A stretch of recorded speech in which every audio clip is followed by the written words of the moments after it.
It's 1947, and you're standing in a dimly lit studio in East Hampton, New York. The walls are bare, apart from streaks of paint splattered chaotically like an explosion of color. In the middle of the room is Jackson Pollock, pacing, cigarette hanging from his lips, eyes intense but focused. He's not by an easel like most painters. You won't find him sitting patiently with a brush working on delicate details. Instead, the canvas is laid flat on the floor, spread out like a giant blank universe waiting to be filled. And then it begins. Pollock is circling the canvas like he's sizing it up for a fight. And with a flick of his wrist, the paint spills from the end of the stick and falls onto the canvas. Calculated, but not carefully applied, tossed and thrown. Each splash landing with an energy that feels both deliberate and wildly uncontrolled. Now, the room that he's in is far from ideal. The air is thick with the smell of turpentine and paint. Not just any paint, alkyd enamel, a synthetic resin-based paint that is most commonly used for industrial purposes, like painting cars and appliances. Alkyd enamel is incredibly fluid and dries quickly compared to oils, which means Pollock needs to work fast because once the paint is on there, it's on. Then it gets even trickier. With alkyd enamel, it behaves differently compared to, or depending on its environment. When the room and the temperature is too hot, the paint gets even more fluid, and the splashes will stretch further and faster. He risks losing control over the texture that he's trying to create. If the room is too cold, the paint gets thicker and it slows down the process, which means he will struggle to maintain the rhythm that he needs. And then humidity, that's another challenge. High humidity causes the paint to get sticky and it slows down the drying process, which means the paint can merge in ways that he doesn't want. And the longer the paint stays wet, the more dust and particles can settle into the canvas, changing the final appearance. And then there's the light, or shall I say, the lack of it.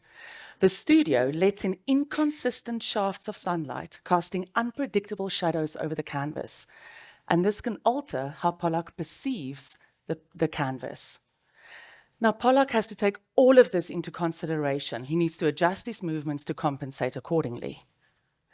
The room isn't working for him. He is working with the room.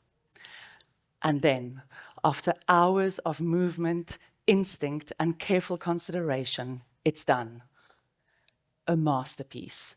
At first glance, appears chaotic, but up close, reveals layers of depth, passion, color, and intent. A product not just of skill, but of adaptation.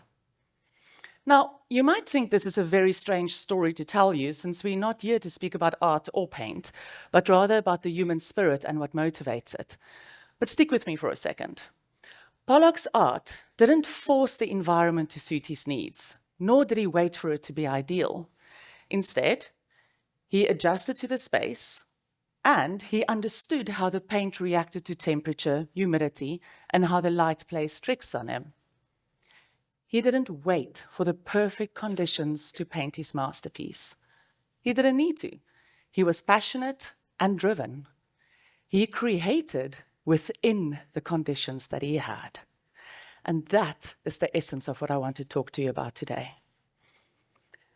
But let me paint you a picture of our current reality. We live in a world, as we've heard, where depression is at its lowest. No, where depression is at its highest, but motivation is at its lowest. We live in a world, or we live through what's termed the Great Resignation or quiet quitting. Globally, 85% of employees feel demotivated at work. 40% of employees feel underappreciated at work, which negatively affects their motivation. These demotivated employees contribute to economic losses of up to $500 billion lost in the US due to lack of productivity. Do you guys see that in the workplace? Do you see the demotivation with your friends, your colleagues, maybe even yourself? Yeah? So whose fault is it? It must be the leader's fault, right? I mean, the very definition of a leader is someone that inspires passion and motivation in others. Bill Bradley says leaders is about unlocking the potential of others to become better. John C. Maxwell, he says leaders don't become great because of their power, but because of their ability to empower others. I call bullshit. We have been oversold on the idea of a leader and undersold on the definition of motivation. It's not our leader's sole job to motivate us. We don't have a leadership problem. We have a lead problem. Expecting our leaders to motivate us is like Pollock expecting the perfect conditions to paint his masterpiece. No. We've been outsourcing our motivation, and it's costing us.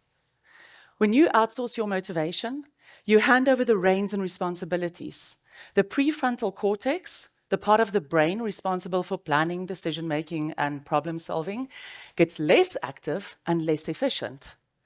The brain's locus of control shifts externally, which means it reduces our ability to problem-solve and self-motivate. When you outsource your motivation, you've already lost the race to those who don't, because they are in control.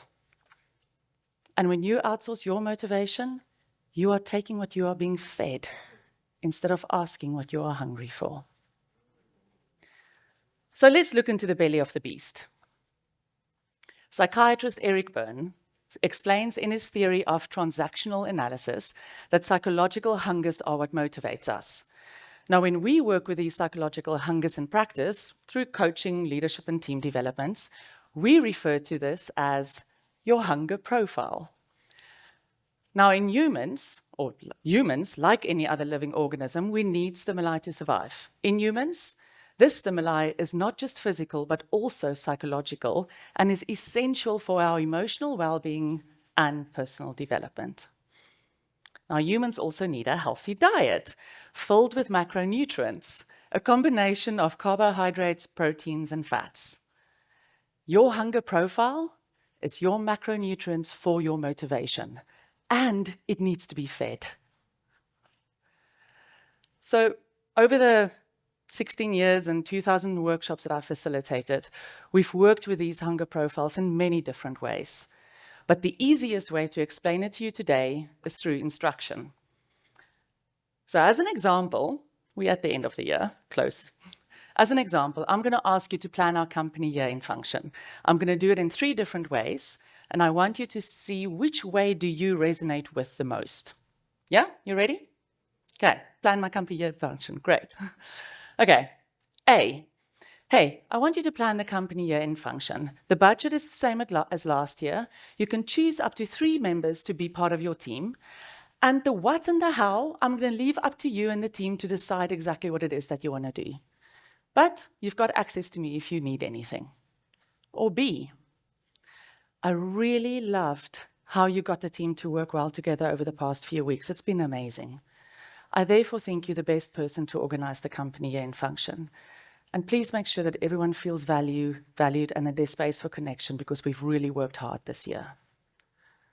Or C, remember the event from last year? Beat that. Now I see and hear some of you laughing, which probably means you know which one you resonate with the most. These are, in essence, our hunger profile. You get structure, recognition, and stimulus. In structure, I basically gave you a lot of information and a lot of clarity, and I've explained to you the boundaries of your decision-making. With recognition, I've looked at your strengths, I've acknowledged the strengths, but I've also looked at connectedness and you feeling seen. And then with the stimulus, well, I asked you to make the impossible possible with very little guidelines, a blank canvas to fill in, if you may. Now, these are the essence, these are the macronutrients of your motivation. We all have them and we all need them, but we need them in different times of our lives. As an example, a new mum might feel so overstimulated at home that when she gets into the office, she needs less challenging engagements than what she is used to. Or she will need a little bit more of a predictable routine that she normally enjoys. You might be someone that just started out your career wanting to be the CEO quite soon, which means you need a lot of recognition, not in the form of compliments, but in the form of connectedness with a mentor, feedback of where you do things incorrectly, where you need to change and what you can do in order to grow. Or you might be someone that thrives on stimulus, but you are in a very routine-based role, which means you need to feed that hunger, that stimulus, elsewhere in your private life, or find extra responsibilities or challenges within the role that you have. The key here is to know, navigate, and nourish. Know what your hunger profile looks like, what you need in order to show up motivated, and understand what your environment provides you. Navigate through that environment by analyzing the gaps. Why do they exist? Why are the gaps there? And nourish the gaps by filling the gaps through feeding the hungers. Now, what do I mean by filling the gaps or feeding the hungers? As an example, if you get less structure than what you need in order to show up motivated, it might mean that you need to start daily team huddles in order to get a grip on operations. Or book out focus slots in your diary and actually activating the setting that declines meetings automatically. So by the way, it's great.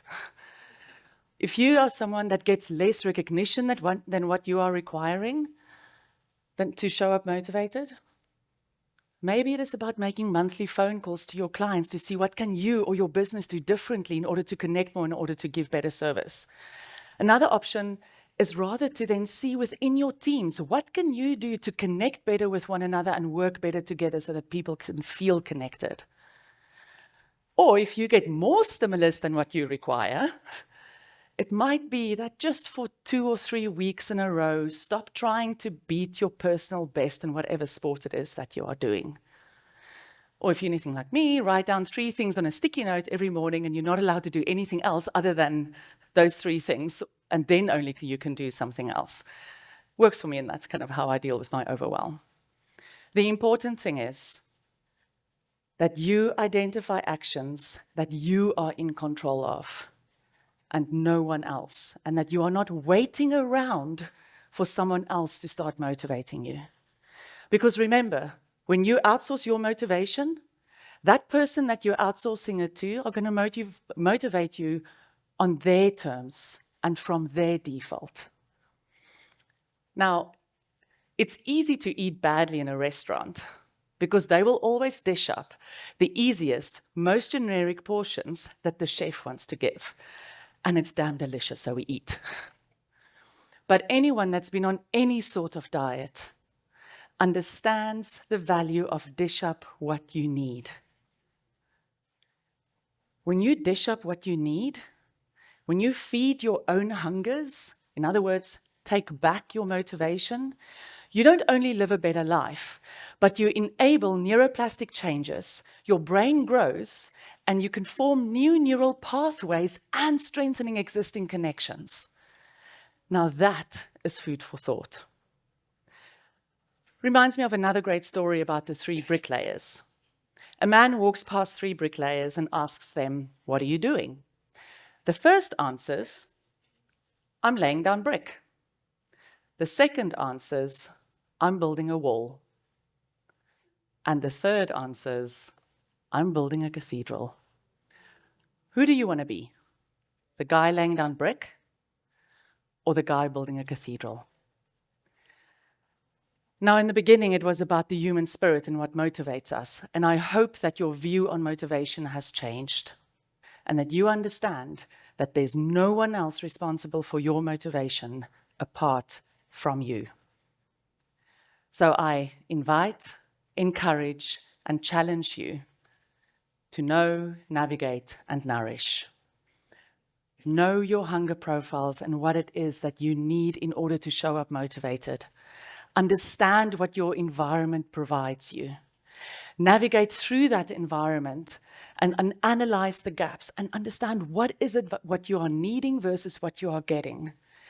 and then nourish your motivation by feeding your hungers. Identify actions that you are in control of and that you can execute on.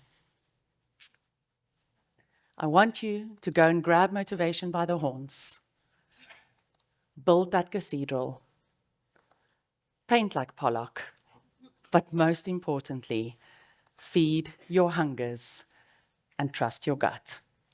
Bon appétit.